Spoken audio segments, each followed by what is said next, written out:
Okay, y'all, come with me. We're gonna make some tamales. All right, so step one is gonna be seasoning the chicken thighs. I will list the seasonings that I use. Feel free to copy or season to your liking. Just make sure they're seasoned really well. If you don't season your chicken, don't say you got this recipe from me because your tamales ain't gonna be good, okay?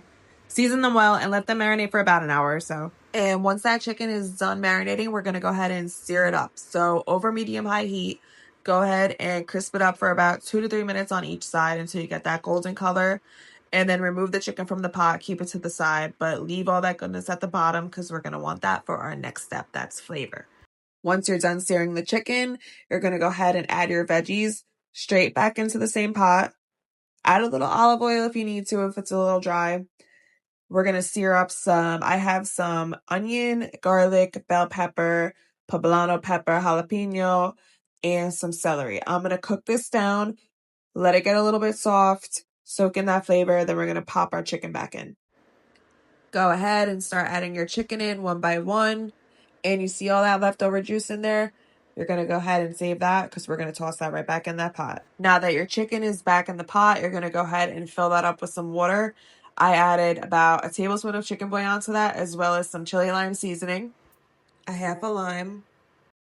Lastly, I'm going to toss some cilantro in there, and then we're just going to boil this until the chicken gets really soft and starts to fall apart. After about an hour or so, I went ahead and I turned the pot off. I let the chicken cool down. I shredded it up a little bit, and it is good. It is really juicy, flavorful. So we're just going to cover this back up, and we're going to move on to the next step, which is prepping the corn husks. So I have a pound here. I'm going to take them out the wrapper, and I'm just going to boil them for about 30 minutes to an hour. Just until they're nice and soft, because you don't want them to be crunchy. You want them to be flexible. Once that's done, I'm going to rinse them off one by one, and I'm just going to let them air dry. That's it. You can soak them overnight. That's fine. But just make sure they're really clean, and that's it. Easy. On to the next step, which is our masa. So I have 4 cups of corn flour here, and I'm going to mix that up with a tablespoon of baking powder and 2 teaspoons of chicken bouillon powder. Okay, so now we're going to need 3 cups of warm water. But instead of using water, we're going to use the broth that we just cooked our chicken in, because that's going to have all the flavor.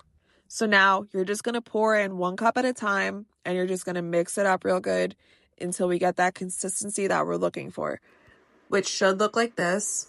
Then we're going to go ahead and take a half a cup of this pork fat and half a cup of shortening and melt them down together until it looks like this. Then we're going to add that to our bowl. And we're going to make sure it's not too hot when you add it, okay? And then we're just going to knead it for a couple minutes until it gets a smooth consistency. And it should look a little something like this, light in color, fluffy. You can even taste it if you want. But that's it. Now we're going to go ahead and assemble the tamales. So go ahead and grab your stock pot. We're going to add about 2 inches of chicken broth to the bottom of the stock pot. You can use water, that's fine too. And then just put the little steamer thing down there. That's going to hold your tamales. Go ahead and put the stock pot to the side for a second, and we're going to go back to our chicken. So shred it up really good. Keep all the good stuff in there, the onions, the peppers, keep that in there. That's flavor. And then I have 3 tablespoons of melted butter that I'm just going to pour on top and give it a good mix. This is going to help keep the chicken nice and juicy while it's steaming. I also went ahead and made some green sauce. It's really easy, just some green tomatoes, onion, garlic, jalapenos, blend it up. Let me know if you guys need that recipe. Be happy to share it with you. Or you could buy store-bought if you want to be a cheater. Go ahead. I promise I won't tell. Okay, and now it is finally time to make the tamales. So here I have a tortilla press with plastic wrap on both sides. That's going to help it not stick. So all I do is roll the masa into a ball, press it with the tortilla press, and then I'm just pressing it onto the husk. Now, you're going to take your chicken. Don't be stingy. Put a good amount. Then you're going to go ahead and take any cheese of your choice. I have American and mozzarella. Then you're just going to take a nice glob of that green sauce that we made and pour that right on top of the cheese. Just like that. And then I'm going to show you how to roll it. It's simple, so don't panic. Just take the bottom, fold it up, just like that. Then take the right side, fold it in, and then your left side and fold it over. Now, it should just stay like that on its own, but if you need to, you can tie it with a string.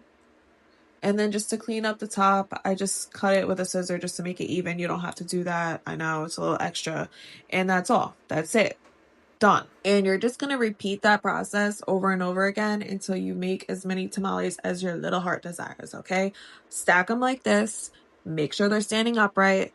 And listen, you make your tamales how you want. You can mess around with the filling. You can use green sauce. You cannot use green sauce. You can use cheese. You cannot use cheese. Whatever you want to do, okay? There's no rules to the tamales. Make them how you want them, okay? Now I have one last tip for you. Here I have 2 dampened washcloths. Make sure they're light colored though, because if it's dark, the dye can drip down. But what this is doing is keeping the steam in, and it's also protecting from the top of the lid. When all that steam happens, it makes this drippy, condensation at the top. You don't want that dropping into your tamales. So this is going to help stop that. Okay, so these are mine. They're all done.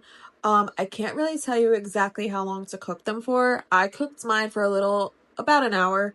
The chicken's already cooked, so you just want the dough to cook and the cheese to melt. You don't want to overcook them because you'll dry out the dough, but you also don't want to undercook them. So check on them every 30 minutes or so. When they're done, it'll just roll right out the husk on its own.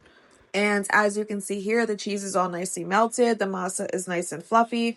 That's exactly how you want it. Give it a couple minutes to cool down once you're done steaming them. They are really hot once you take them out the pot, but once they cool down and you cut into them, they should be nice and fluffy, cheesy, slightly greasy, not too greasy or anything like that, but just perfectly greasy. And they should look like this, okay? So really, like I said, you could play around with the filling. There's so many ways to make tamales. There's so many recipes online. Hopefully this was easy, straight to the point for you guys. Yeah, serve it with some green sauce, some sour cream, some rice, and that's it. I hope y'all make this, and if you do, let me know how it turns out. Send me some pictures, some videos, all that stuff, and enjoy, y'all.